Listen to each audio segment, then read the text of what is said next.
తెల్లం దాకా 3 గంటలు, పొద్దున్న దాకా 4 గంటలు ఇస్తున్నటువంటి ఘనత ఈ వైఎస్ గారికి దక్కిందని చెప్పాలి తప్పదు. దీనివల్ల రైతాంగం ముఖ్యంగా మనం ఇక్కడ ఈ జిల్లాలో రైతు సోదరులను ఎక్కువగా నివసిస్తా ఉన్నాం. తెల్లం దాకా 3 గంటలు, పొద్దున్న దాకా 4 గంటలు అంటే తోటలన్నీ ఎండిపోయే పరిస్థితి. అయితే మనం ఒకటి ఆలోచించాలి.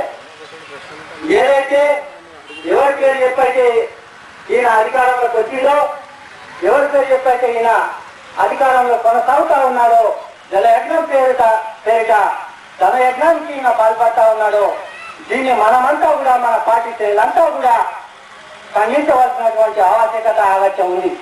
అయితే తదానుగుణంగా రైతుల పక్షాన, రైతుల కొరకు మనమంతా కూడా పార్టీ వైపు నుంచి పోరాటం చేయవలసినటువంటి ఆవశ్యకత ఈ సందర్భంగా ఎంతగానో ఉంది.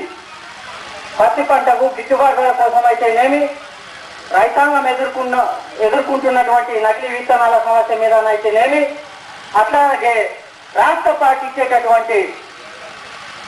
పార్టీ సమస్యల మీద, అట్లాగే జిల్లా పార్టీ ఇచ్చేటటువంటి జిల్లా పార్టీ సమస్యల మీద, అట్లాగే మన నియోజకవర్గం సమస్యల మీద, మండల సమస్యల మీద ఎవరంతటా వారు ఎక్కడికక్కడ ఎవరి సమస్యలు వారి తెలుసుకొని అక్కడికక్కడే పార్టీ పరంగా మనం ఉద్యమాలు, పోరాటాలు రూపొందించుకొని పార్టీ వైపు నుంచి కదిలితే ప్రజల్లో మనం నిలబడడానికి ఎంతైనా ఆస్కారం ఉంటుంది. ఇకపోతే మనం ముఖ్యంగా ఒకటి ఆలోచించాలి. క్షేత్రస్థాయిలో ఉన్నటువంటి సర్పంచులు, ఎంపీటీసీలు ప్రస్తుతం 5 అంచెల వ్యవస్థ ఉంది. అంటే 5 అంచెల వ్యవస్థ అంటే సర్పంచ్, ఎంపీటీసీ, మండల ప్రెసిడెంట్, జడ్పీటీసీ, జిల్లా పరిషత్ చైర్మన్. అంటే గ్రామ స్థాయికి వచ్చే వరకెలా సర్పంచ్ అధ్యక్షుడు, ఎంపీటీసీ అతిథి. మండల పరిషత్కి వెళ్ళే వరకెలా జడ్పీటీసీ అతిథి, మండల పరిషత్ అధ్యక్షుడు. జిల్లా పరిషత్ వెళ్ళే వరకెలా జడ్పీటీసీ ముఖ్య పాత్ర, మండల పరిషత్ చైర్మన్ నిమిత్త మాత్రుడు.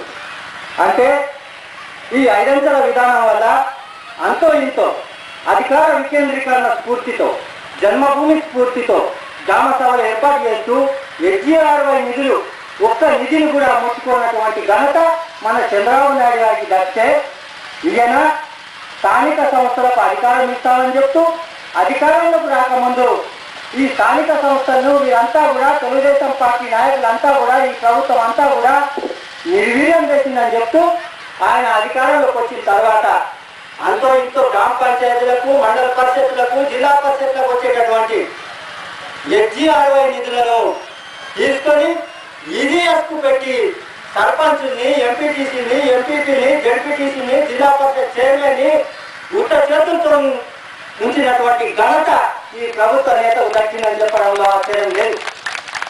అయితే మనల్ని స్థానిక సంస్థల్ని ఉత్త చేతులతో చేసి ఇప్పుడు వీళ్లకు నిధులు ఇవ్వకుండా నిధులు ఇస్తామని చెప్తా ఉన్నాడు. అయితే దీని మీద కూడా స్థానిక సంస్థల ప్రతినిధులుగా మన పార్టీ ఆధ్వర్యంలో పోరాటం చేయవలసినటువంటి ఆవశ్యకత ఆవశ్యం మన మీద ఉన్నది. ఇకపోతే ఈ పార్టీ, మన పార్టీ ఏదైతే ఉందో, ఏ పార్టీ అయినా రాజకీయాల్లో గెలుపు అనేది దాదాపు మనం 25 సంవత్సరాలు, 17 సంవత్సరాలు అధికారంలో ఉన్నాం. కాంగ్రెస్ పార్టీ అయితే దాదాపు 33 సంవత్సరాల పైకి అధికారంలో ఉంది. అయితే ఏ పార్టీ అయినా ఆక్సిజన్ లాంటి ఉద్యమాలను ఊపిరిగా చేసుకొని ప్రస్తుతం ప్రతిపక్షంలో ఉన్నప్పుడు చేరవలసినటువంటి ఆవశ్యకత ఆలస్యం ఉంది.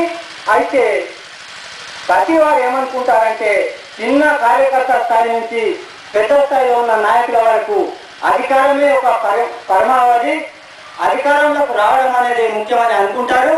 కానీ ప్రజాస్వామ్య వ్యవస్థలో, అందులో బహుళ పార్టీలు ఉన్న మనలాంటి దేశాల్లో అధికారం అనేది పరమావధి కాదు. అధికారం అనేది ఒక అవధి మాత్రమే. అధికారంలోకి రావడం అనేది ఒక అవధి మాత్రమే, పరిమితి మాత్రమే.